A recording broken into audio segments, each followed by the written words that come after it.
por lo menos tiene la nutrida cantidad o caudal de votos en el oficialismo para lograrlo, del denominado aporte solidario, que ya hemos explicado que no es solidario porque está impuesto, está forzado el que tiene que pagarlo o abonarlo, denominado las grandes fortunas, y la verdad es que, bueno, lógicamente siempre es un tema sensible porque puede estar escuchando a alguien que no tiene ni para un sándwich, pero que sea una gran fortuna, uno pensaba que iba a ser la de Ornequian, que iba a ser, no sé, la de Roca, que iba a ser la de las grandes fortunas, no la que están aplicando. Me interesa tu opinión al respecto, César, por favor. Sí, mira, Ari, la realidad es que cuando se quiere imponer un impuesto, uno de los aspectos más importantes a tener en cuenta es qué efectos económicos va a tener. Y si, además, ese impuesto sigue las reglas que la Constitución determina sobre las leyes tributarias. Y desde esos dos puntos de vista hay cuestionamientos al impuesto a la riqueza o a la gran fortuna. En primer lugar, porque tiene efectos económicos nocivos. En un momento donde el mundo es competitivo con los impuestos para atraer inversiones, lo que se necesita en Argentina son inversiones para crear empleo y que los planes sociales se transformen en empleo, justamente es una muy mala señal a los inversores como para generar de alguna manera más actividad económica, consumo y menos pobreza. O sea que la primera consecuencia no deseada, pero probablemente inevitable, es desaliento a la inversión. Totalmente, desaliento a la inversión y lo voy a decir sintéticamente, un impuesto de estas características va a generar más pobreza. A ver, ¿por qué? Porque como consecuencia indirecta va a haber menos inversión y menos trabajo.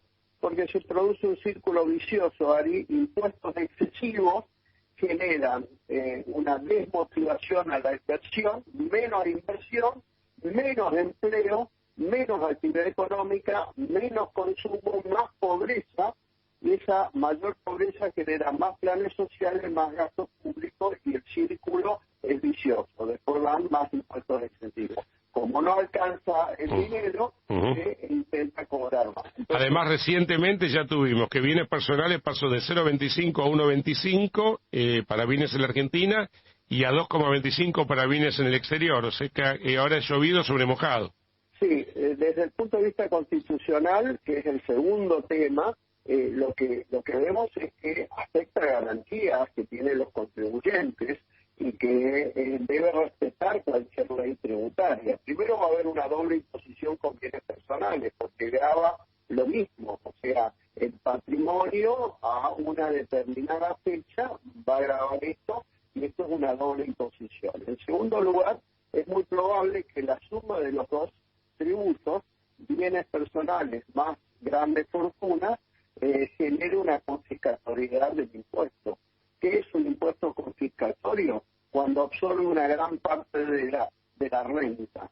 Acá lo que vamos observando, en algunos casos, es que la renta es inferior al impuesto, o sea que el impuesto se come, entre comillas, come toda la renta. Entonces ahí es donde se afecta una garantía del derecho de propiedad privada del contribuyente, porque tiene que vender patrimonio para pagar el impuesto, y ahí es donde queda tipificada la confiscación. Recordemos que, porque ahora va a haber una serie de modificaciones de cuando se conoció el proyecto original, originalmente era por patrimonio al 31 de diciembre del 2019, ¿es así?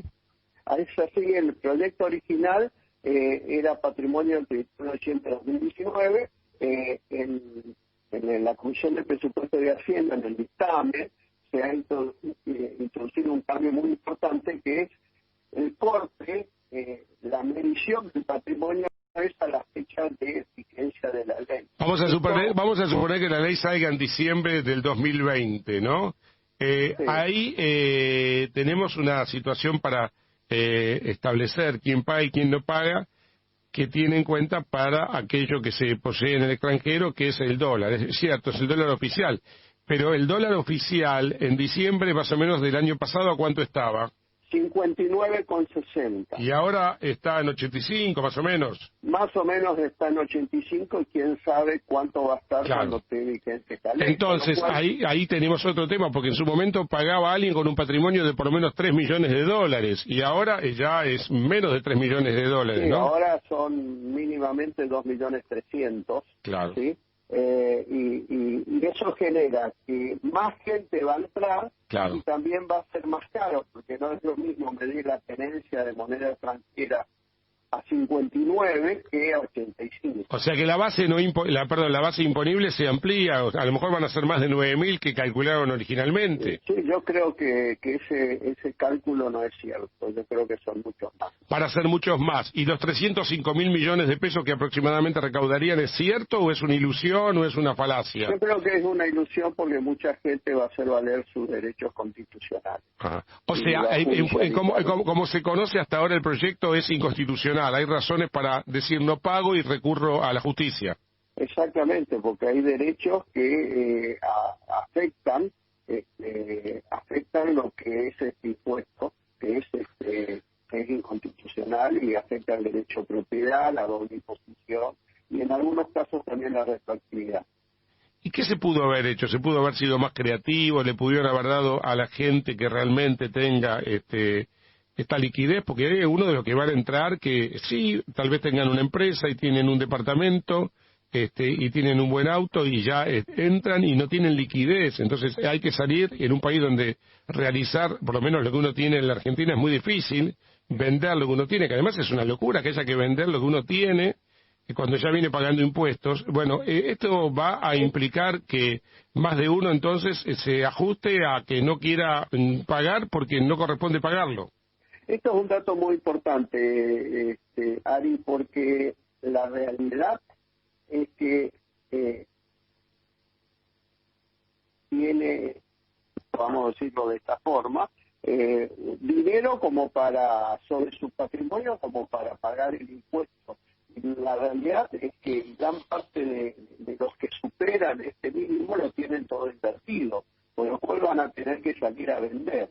Y un dato muy importante también, este impuesto es más caro que bienes personales, porque bienes personales tienen exento la vivienda, los primeros 18 millones de pesos de la vivienda familiar. Exactamente, sí, tiene exento los títulos públicos argentinos, tiene exento los depósitos de instituciones financieras de la Argentina y tiene exento los inmuebles rurales.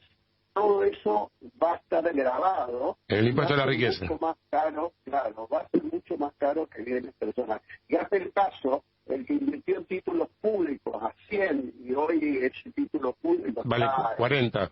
Menos de 40, sí.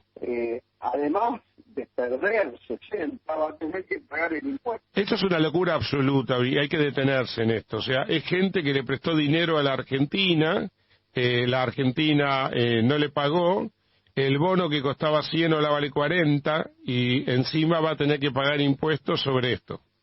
Sí, claro, el que confió en la Argentina le prestó es un boludo, Argentina, te lo dije yo en inglés, es un boludo como de costumbre. Claro. Pero yo pienso igual. Qué bárbaro. Hay que hacerle muchos cambios. De pronto está escuchando un legislador que dice, no, el ITBIN tiene razón, pero con los cambios que vamos a hacer nosotros, ¿vamos a evitar que sea confiscatorio? El único cambio que hay que hacer es derogarlo, o sea, no aprobarlo nunca, porque va a tener efectos económicos de tierra arrasada. Esto no va a crecer el pasto. ¿Sí? Esto es tirar veneno en la economía. Entonces, yo le pido a los legisladores que están pensando en aprobar esto, que lo lean adecuadamente, que vean si estamos incumpliendo una manda constitucional de que las leyes no deben ser confiscatorias, las leyes tributarias, no debe haber doble imposición, y les pediría que piensen qué están haciendo otros países del mundo a los que le está yendo bien, aún en la pandemia económica, siendo muy competitivos con impuestos razonables. Hay una competencia, esto es muy importante, hay una competencia entre los países para bajar impuestos, para atraer inversiones. La pobreza se combate con inversiones. Insisto, la pobreza se combate con inversiones, no con impuestos excesivos. La argumentación es que nosotros en el Parlamento vamos a conseguirle al gobierno el dinero para que pague el IFE 4, que de otra manera no lo puede pagar. Esto es lo que están diciendo ahora algunos legisladores. Sí, pero hay distintas alternativas. No he visto una baja del gasto público improductivo. Eso no. Yo estoy observando, y todos también, los que ponen atención en esto, que el Estado hoy es un Estado insaciable y obeso. El tema es así, son 200 millones de pesos, ¿es cierto? Sí. A partir de ahí se paga. Y teniendo en cuenta todo, hasta la pelusa del bolsillo. Pero el drama es que habitualmente lo excepcional deviene en permanente y que no se actualiza por inflación. Entonces, mi temor es que el año próximo, después de un 50% de inflación, digan, bueno, pero todavía la Argentina no se reactivó, necesita otro año más de este aporte solidario, y lo repitan a 200 millones de pesos. Entonces cada vez va a pagar más gente, porque lógicamente en pesos una vivienda o una empresa o un vehículo va a ser más voluminoso el costo. Entonces va a pagar cada vez más gente esto. Esto es así porque recordemos el impuesto de bienes personales. Se creó en la década del 90. En el año 91, con Cavallo y Menem. Exactamente. ¿Sabés cómo se llamó ese impuesto? A la riqueza era. Exactamente, sí. Impuesto a las riquezas. El mínimo no imponible, a partir del cual se empezaba a ser rico, era 100.000 pesos dólares. Claro. 100.000 dólares. ¿Sabés cuánto es el mínimo no imponible ahora? 2 millones de pesos. 2 millones de pesos que en dólares son 12.000, 13.000 dólares. Además, ese impuesto se creó por 9 años. Y ya lleva 29, así que 9 y 29 parece lo mismo. Parece lo y el mismo. impuesto al cheque, y el impuesto... Son datos objetivos, sí. Son datos objetivos. Se creó por 9 años. 9 años y lleva 29. El IVA era provisorio de 18 a 21, se quedó en 21. El impuesto a débitos y créditos, que también era transitorio. Se creó por un año, en el año 2001, y ahora ese impuesto ya es mayor de edad. Qué bárbaro. Bueno. Vamos a ver qué va a suceder mañana, que lo van a acompañar de todo el cotillón, las marchas, la mística y todo eso. César, le agradezco inmensamente. Hasta la próxima, muy amable. Adiós, un gusto, Ari. Chao, querido, hasta luego. César Litt.